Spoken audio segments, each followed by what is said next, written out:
ఏ ప్రశ్నలకి నా దగ్గర సమాధానం లేదు. ఆయన్ని ప్రేమిస్తున్నప్పటికీ ఆ విషయం ఆయనతో ఎప్పుడూ చెప్పలేదు. ఆయన నా ఎదురుగానే ఉండేవారు, కానీ నా ఫీలింగ్స్ గురించి, నా రిలేషన్షిప్ గురించి కానీ ఎప్పుడూ నేను ఆయనకి చెప్పలేదు. ఎందుకంటే ఒకవేళ నేను ఆయనకి నిజం చెప్పానంటే ఆయన మైండ్ మీద ప్రభావం పడుతుందేమో. కానీ బహుశా మా ప్రేమ ఆయన మైండ్ నుంచి చెరిగిపోయిందేమో, కానీ మనసులో నుంచి కాదు.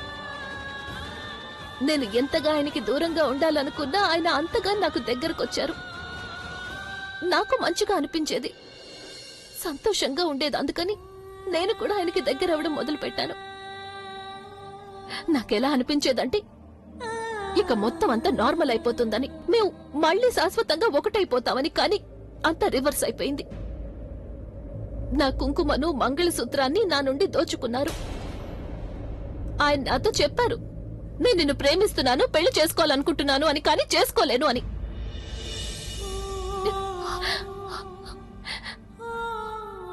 అందుకే అడుగుతున్నానమ్మమ్మ, ఎవరితో పోరాడాలి? ఆయనతో నేను చెప్పేశాను కదా, మేం పెళ్లి చేసుకుంటే తప్పు అని. ఇక తన్నుని చేసుకుంటే రైట్ అట. నాకెంత కోపం వచ్చిందంటే అమ్మమ్మ, అప్పుడే నిజమంతా చెప్పేయాలనిపించింది. మా పెళ్లి గురించి, మా బంధం గురించి చెప్పేయాలనిపించింది. కానీ నాకేమనిపించిందంటే, నేను గనక ఆయనకి నిజం పూర్తిగా చెప్పేశానంటే ఆయన నాకు శాశ్వతంగా దూరం అయిపోతారేమోనని. అందుకే నేను మౌనంగా ఉండిపోయాను. ఆయన నిర్ణయాన్ని ఆయన వాస్తవంగా భావించారు. అందుకే తిరిగి ఇంటికి వచ్చేశాను. నా ఆశల్ని,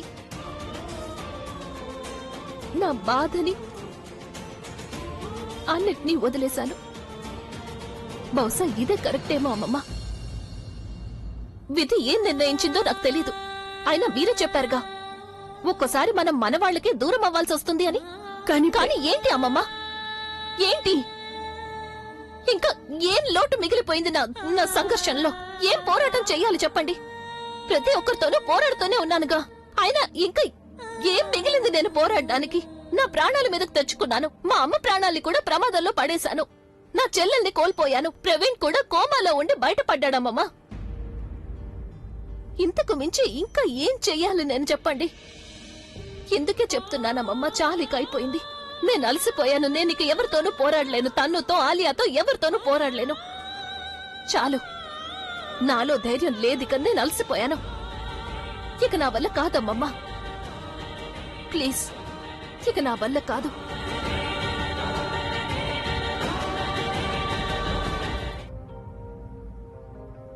నీ ప్రతి మాట నిజమే. నీ సౌభాగ్యం దక్కటానికి నువ్వు ఎన్ని కష్టాలు, ఎన్ని పరీక్షలు, ఎన్ని కష్టాలు, ఎన్ని త్యాగాలు నువ్వు చేశావో ఇంకెవరూ అలా చేయకపోవచ్చు. నీ నిస్సహాయతని నేను అర్థం చేసుకోగలను ప్రజ్ఞ. నీ బాధను నేను ఫీల్ అవ్వగలను.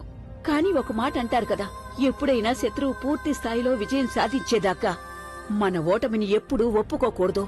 ఇక తన్ను గెలిచేదప్పుడే కదా. తనకి అభితో పెళ్లి అయిపోయినప్పుడు. ఇప్పుడింకా వాళ్ళకి పెళ్లి జరగలేదు. మరి పెళ్లి జరగకముందే నువ్వు వాణ్ణి పరాయివాడిగా భావిస్తున్నావా? ఇప్పుడు కూడా అభి నీకు భర్తే. మరి నువ్వు నీ భర్తని వేరే వాళ్ళ దగ్గర ఎందుకు వదిలిపెడుతున్నావు? నేనైతే నువ్వు ఇంతవరకు కష్టాల కొండల్ని మొయ్యడం చూశాను. ఇది చాలా చిన్నది సమస్యే కాదు. పారిపోవాలని చూస్తున్నావా? ప్రజ్ఞ, ఇంకా ముందుకు వెళ్ళు. నువ్వీ కష్టాల్ని అధిగమించేస్తావు. ఇన్ని రోజులుగా పోరాడావి నువ్వు. ఇంకా ఒక్కరోజు ప్రజ్ఞ, పోరాడు తల్లి, ఈ ఒక్కరోజు. నేను అదే చెప్తున్నానమ్మమ్మా. ఇప్పుడిక పోరాటం మిగల్లేదు. మీరు అర్థం చేసుకోవడం లేదు. ఒకవేళ వేరే ఎవరైనా నన్ను ఆయనకి దూరంగా వెళ్లమని చెప్పుంటే అప్పుడు నేను పోరాడేదాన్ని, ప్రపంచంతో పోరాడేదాన్ని. కానీ ఆయన నన్ను దూరంగా వెళ్లమన్నారు. ఆయన వేరే అమ్మాయిని పెళ్లి చేసుకుంటున్నారు. ఇప్పుడు ఆయనకి మేమిద్దరం కలవడమే తప్పుగా అనిపించినప్పుడు ఆయన కోసం పోరాటంలో అర్థం ఏముంటుంది? అందుకని మీరే నా మాట వినండి అమ్మమ్మ. అంతా ముగిసిపోయింది. నా ధైర్యం మాత్రమే కాదు, పోరాడటానికి కారణం కూడా. నాకు తెలుసు ప్రజ్ఞ, నువ్వు ధైర్యాన్ని కోల్పోయావు. నీ ధైర్యం ముక్కలయ్యింది. కానీ ప్రజ్ఞ, నమ్మకాన్ని కోల్పోవద్దు. నువ్వు అన్ని ప్రయత్నాలు చేసి చూశావు. ఇక ఇప్పుడు నువ్వు ఏమీ చెయ్యొద్దు. ఎందుకంటే ఇప్పుడు నా వంతు. మీ అమ్మమ్మగా ఇది నా బాధ్యత. నీ తోడు వదిలేసింది అభియేగా, నేను కాదుగా. ఆ కారణంగానైనా నువ్వు నాకు సహకరించొచ్చు కదా. జస్ట్ ఒక్కసారి నువ్వు నాకు సహకరించు. అంత సమయం ఎక్కడుందమ్మమ్మా? ఇప్పుడేమీ ఫలితం లేదు. ఏం ఫలితం ఉంటుందో ఏం ఉండదో అది నా మీద వదిలిపెట్టు. కాని నువ్వు నా వెంట రా చాలు. అప్పుడు చూడు నేనేం చేస్తాను. కానీ అమ్మమ్మ, మీరలా నన్ను అక్కడికి 7 అడుగులు నడవడానికి ముందే నువ్వు నీ 7 అడుగుల ప్రమాణాన్ని జ్ఞాపకం పెట్టుకో, మర్చిపోవద్దు. గుర్తు పెట్టుకో. నీ భర్తకి ఏదైనా ప్రమాదం వస్తే దాన్ని ముందు నువ్వే ఎదిరించాలి. అభి నీకు భర్త, ఇంకా నాకు మనవడు. మనిద్దరం కలిసి ఏదో ఒకటి చేద్దాం. అప్పుడు తప్పకుండా ఫలితం దక్కుతుంది. కానీ అమ్మమ్మ, నేను అసలు అక్కడికెలా వస్తాను? ఇప్పుడు నువ్వు నా వెంటరా. అప్పుడు నేను ఈ పెళ్లిని ఆపించేస్తాను. సరళ గారు నా మీద నమ్మకం ఉంచి చెప్పారు, నేను నా కూతుర్ని మీ మీద నమ్మకంతో మీ వెంట పంపిస్తున్నాను అని. అప్పుడు నేను నా మీద నమ్మకంతో నిన్ను నా కోడలి హోదాలో నా ఇంటికి తీసుకువెళ్లాను. నీ బంధాన్ని నువ్వు నిలబెట్టుకున్నావు. మరి నేను కూడా మీ బంధం కోసం నా బాధ్యతని నిలబెట్టుకోవాలి. అది నా బాధ్యత కూడా. చూడు ప్రజ్ఞ, నేను నీకు దండం పెడుతున్నానమ్మా. అయ్యో అమ్మమ్మ, ఏంటి మీరు? చూడు ప్రజ్ఞ, ఒక్కసారి నువ్వు నాకు సహకరించు చాలు. అప్పుడు చూడు నేను ఈ పెళ్లిని ఆపి చూపిస్తాను. అమ్మమ్మ, మీరు ఒక్కసారి నేను మీ ఇద్దరినీ విడిపోవడం చూశాను. ఇప్పుడు నేను ఆ తన్నుని అభి పక్కన చూడలేను ప్రజ్ఞ, అస్సలు చూడలేను. చూడు ప్రజ్ఞ, పెళ్లిళ్ళు ఆ దేవుడు నిర్ణయిస్తాడంటారు. ఇక పెళ్లనే బంధాన్ని నిలబెట్టుకోవడం మన పని. ఇక మనం జీవితాంతం ఈ ప్రయత్నం చేస్తూనే ఉండాలి ప్రజ్ఞ. ఇక ఇప్పుడు నేను నీ కళ్లల్లో కన్నీళ్లు చూడలేను. ఇక ఇప్పుడు నేను తన్ను కళ్లలో కన్నీటిని చూస్తాను. తను నిన్ను అభికి దూరం చెయ్యాలనుకుంటోంది కదా.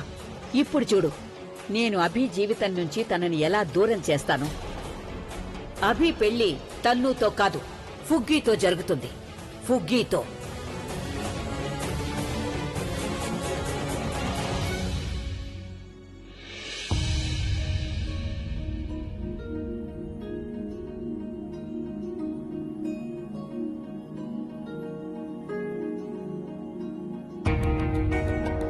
ఎంతగానో చెప్పి చూశానత్తయ్య నేను ఆ అభి వాళ్ళ నానమ్మకి ప్రజ్ఞను ఒంటరిగా వదిలేయమని.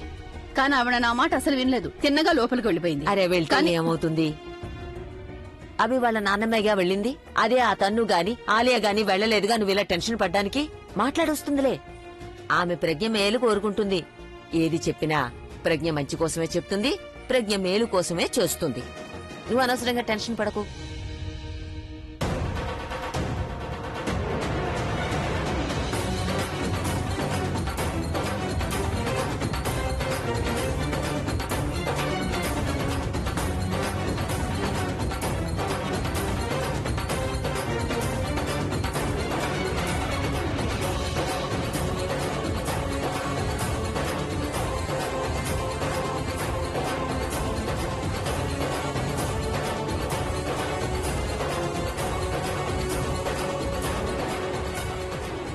సరళ గారు నన్ను క్షమించండి.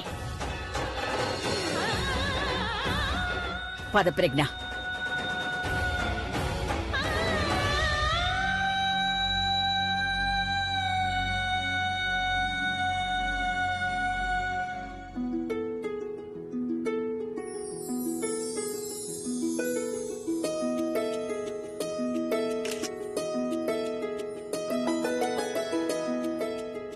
అవునమ్మా, చాలా beautiful bangles.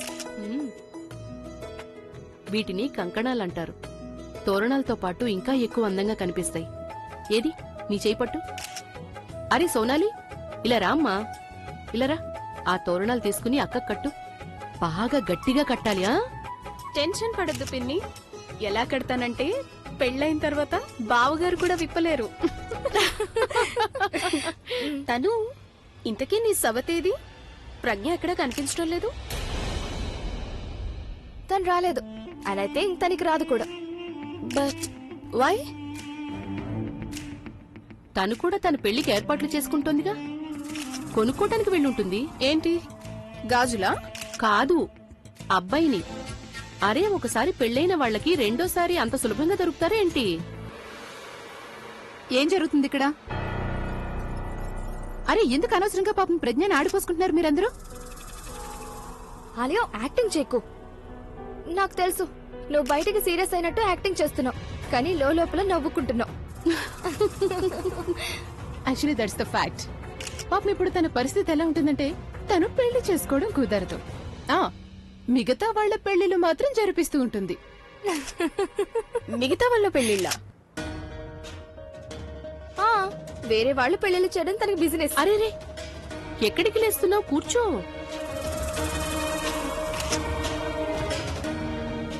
Actually look at the irony of life. పాపం ప్రజ్ఞకి పెళ్ళైతే అయిపోయింది, కానీ వాళ్ళ ఇంట్లో నలుగురు ఫీమేల్స్ సింగిల్.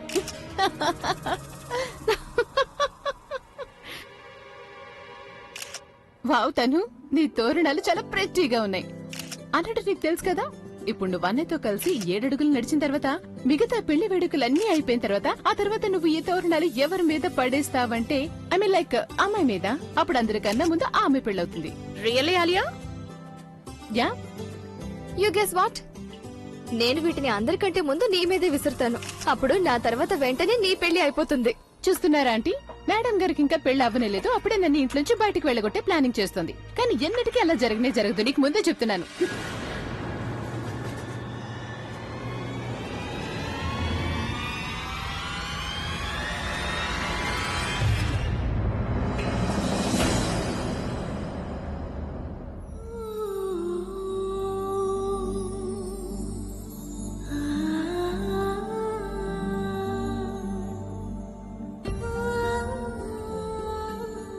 కంగారు పడకు, నాతో పాటురా నా గదిలోకి.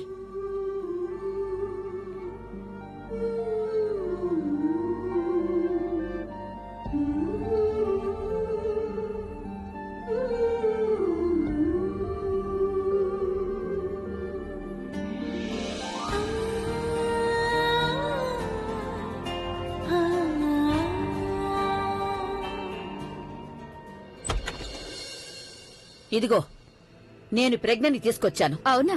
హా, ఏదక్కా? ఎక్కడుంది? అరే ఇక్కడే,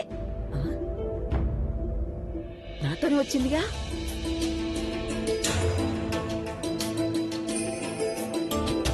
ఏది ఎక్కడికి వెళ్ళింది? నాతో పాటే వచ్చింది. ఆ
నా మీద కోపంగా ఉంది కదూ?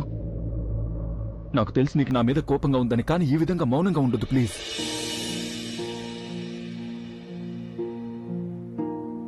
నీ ఈ మౌనం నా జీవితంలో అన్నిటికంటే కష్టమైన పని. ప్లీజ్ ప్లీజ్ ఏదైనా మాట్లాడు, బాగా తిట్టు నన్ను. ఇప్పుడు తన మనసు మాట వినే అభి ఈ రోజు తన మనసు మాట విన్నందుకు బాగా తిట్టు. నేను నీ మాట వినకుండా వేరే అమ్మాయిని పెళ్లి చేసుకుంటున్నాను.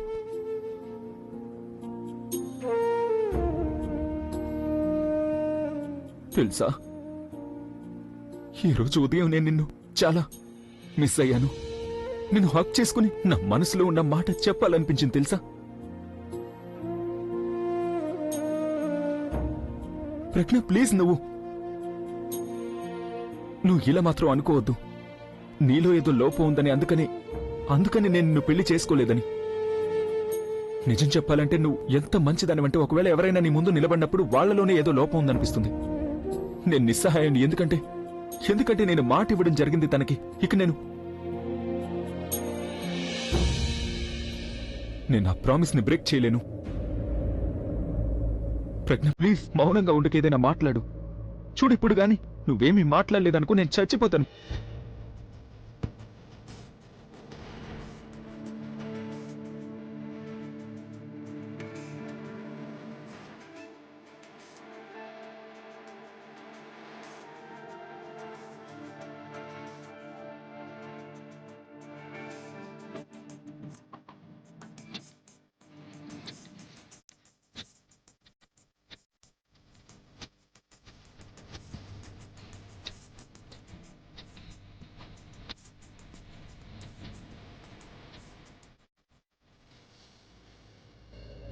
ఎక్కడుంది ప్రజ్ఞ?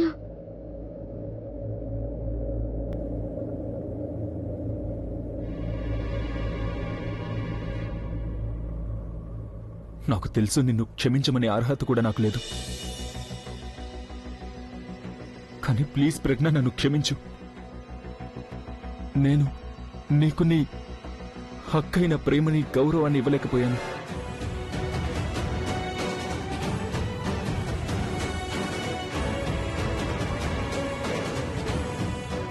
నేను నిన్ను నా జీవితంలో భాగం చేసుకోలేకపోయాను. కానీ నువ్వు ఎప్పటికీ నా గుండెలోనే ఉంటావు. నేను జీవితాంతం నిన్ను ప్రేమిస్తాను.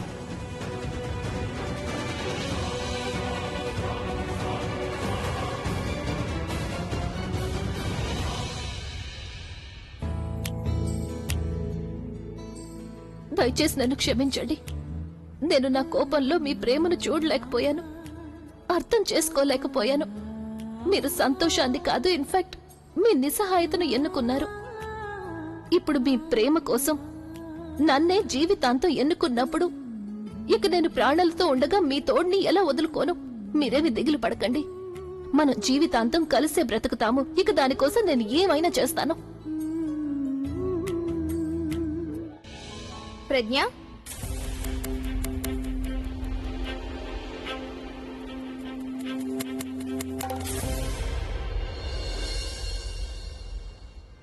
ఇంత సిగ్గులేందా ఈ అమ్మాయి? తనసలు రానే రాదనుకున్నాను, కానీ చూడు, తను వెళ్ళిపోయేటప్పుడు కూడా నా డాక్టర్కి టెన్షన్ పెట్టి వెళ్ళేలా ఉంది. అసలు ఎందుకు వచ్చిందో అదే అర్థం కావడం లేదు. తను ఇన్వైట్ చేస్తే వచ్చిందనుకునేంత మర్యాదస్తురాలు కాదు. తనని ఖచ్చితంగా ఎవరు పిలిచారంటే ఇక్కడికి. కానీ ఎవరు పిలిచుంటారు?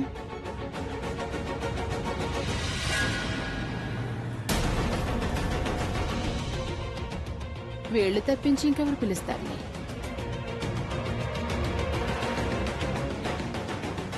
నేనిప్పుడే వస్తాను. అత్తయ్య గారు, ఉమ్, నేను మీకు చెప్పాను కదా, ఈ పెళ్లి ఎట్టి పరిస్థితుల్లోనూ బోరింగ్గా అవ్వదని. ఇప్పుడు చూడండి, అసలైన తమాషా ఎప్పుడు మొదలవుతుంది. కూసే గడదలు, మేసే గడదలు కూడలా ఈ 3 గడదలు ఎప్పుడైనా ఒక చోట చేరాయనుకో, అప్పుడు ఖచ్చితంగా ఏదో ఒక తమాషా జరుగుతుంది. మీరు చెప్పింది అక్షరాల నిజం అత్తయ్య గారు. ఇప్పుడు చూడండి మీరు, ఈ ప్రజ్ఞ ఇంకా తనుకి పెళ్ళాం వర్సెస్ సవతి టీంల మధ్య మ్యాచ్ స్టార్ట్ అవుతుంది. ఇక అభి ఎంపైర్ గా ఉంటాడు. ఇక ఈ లీగ్ పేరేంటంటే MPL. MPL? Marriage premier league. అక్క ప్రజ్ఞ వచ్చింది. ప్రజ్ఞ, అరే నువ్వు నాకు చెప్తావేంటి? నేనేగా తీసుకొచ్చింది. ఎక్కడుంది తను? కింద హాల్లో ఉంది. అక్క, నీకు తెలుసా ప్రజ్ఞకి ఎవరు స్వాగతం చెప్పారు? ఎవరు? అభి. ఏంటన్నమా మీరు చెప్పేది? అభి ప్రజ్ఞ వదిన దగ్గర ఉన్నాడా? అయితే ఈ సీన్ చూడాల్సిందే. నేను కూడా వస్తాను. పదండి పదండి. వెళ్ళండి. అరే, లే, లే, లే, ఆగండి, ఆగండి, ఆగండి, ఆగండి. ఇప్పుడు అక్కడికి వెళ్ళడం కరెక్ట్ కాదు. ఎందుకు? అదెందుకంటే అక్క, స్వాగతం పూలతో పాటు ఒక ముళ్ళు కూడా ఉంది. ఎవరు? తన్ను.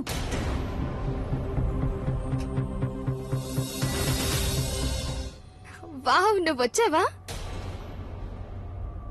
యునో, అందరూ అనుకున్నారు నువ్వు రావని, కానీ నీ బెస్ట్ ఫ్రెండ్స్ పెళ్లి కదా, నువ్వు రాకుండా ఎలా ఉంటావు?